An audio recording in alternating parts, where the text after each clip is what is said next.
Hi, I'm Celeste and welcome to Find Your Purple. Well, Veda's over. That's a video every day for the month of August. But my last video was on Isaiah 53, and I said that Isaiah basically wasn't speaking to me. It took all the way to get to 53 for me to feel there were some verses that hit home, and including one on fasting and one on Sabbath, that kind of thing. Well, then the day after, on September 1st, I went to a morning prayer group. Our church is doing a 21 days of prayer. They started January with that, and they do it again in the fall. So we get together at 6:30 in the morning. And the verse that they spoke about on Friday was Isaiah 43. Now, Isaiah 43 in the Message Bible, it's titled When You're Between a Rock and a Hard Place.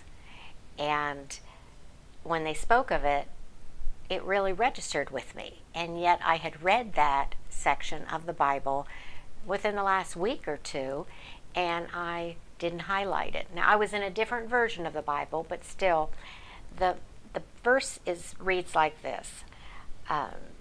Don't be afraid, I've redeemed you. I've called your name. You're mine. When you're in over your head, I'll be there with you. When you're in rough waters, you will not go down. When you're between a rock and a hard place, it won't be a dead end, because I am God, your personal God, the Holy of Israel, your Savior. Now, when they spoke about it, and we took just that paragraph or that verse, those few verses out, it really hit home that there are so many times I feel like I'm between a rock and a hard place. And times where even in the storm and the hurricane it seemed really apropos, but there are times where finances are rough, or people's relationships are rough, or a job's tough, or you lose a job, you can't find a job. There's so many times where you feel lost and alone. And that particular paragraph was basically reminding you that you are God's, and God is always with you, and that you need to remember that and keep your eyes on God. And it registered with me. I know in the New Testament, Isaiah is quoted many times. They refer back to his prophecies. And for some reason, I wasn't connecting with it, I guess, when I read it. So I wanted to point out the problem was me, not Isaiah. The book of Isaiah has a lot of information, but as many times, I guess, with the reading, you've got to get yourself in a mindset to read. And maybe some days I'm doing it more as an intellectual exercise, where other days I might be more open to the message. So I just, again, wanted to point out the problem wasn't with Isaiah, the problem was with me. And I need to slow down sometimes and really focus on a particular verse. I went back in my hard copy of the Bible and I didn't highlight that verse. So I glossed over it the day I read it. And yet it's a very good message for me, is to always know when you're between a rock and a hard place, it's not a dead end. It might feel it sometimes, but it's not. God is with you, and keep your eyes on God and you'll get through it.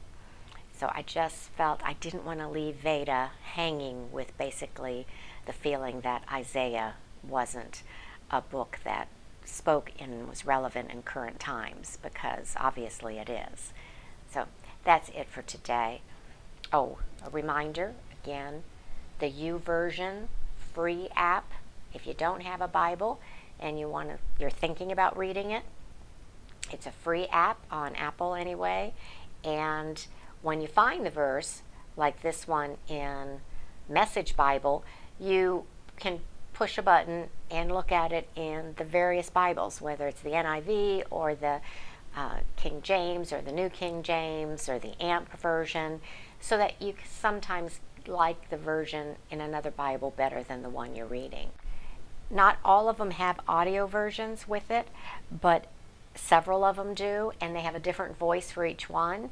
And again, the app is free, and it's a really good way to introduce yourself to the Bible. And there's also reading plans with it, where you can get a daily verse, that kind of thing. But it's called YouVersion. That's YOU version, and it's in the App Store.